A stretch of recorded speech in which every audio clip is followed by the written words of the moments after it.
Қатарыңның алды болма көшті ет, арты болма сөзді ет деген бар. Ортасына қазық болып қағыл, қатарыңнан қалма шырағым. Дұрыс айтасыз ата, сол қатардан қалмайық деп қой мына тырысып атқанымыз. Үйді де қарызға осын салып мына, машинені де кредитке алдым мен.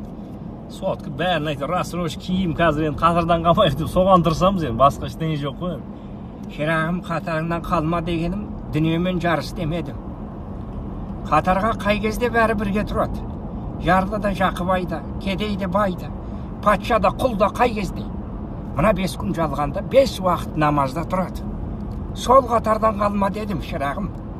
Дүниені әркімге де берген Құдай, дінді тек сүйген құлына береді деген Құранда. Шырағым, сол қатардан қалмауға тырыс. Базар жоқ ата, глубинадан алдыңыз ғой прям. Сосын қара, қай қатарда тұрған, бірінші қатар мощный болады. Рахмет ата.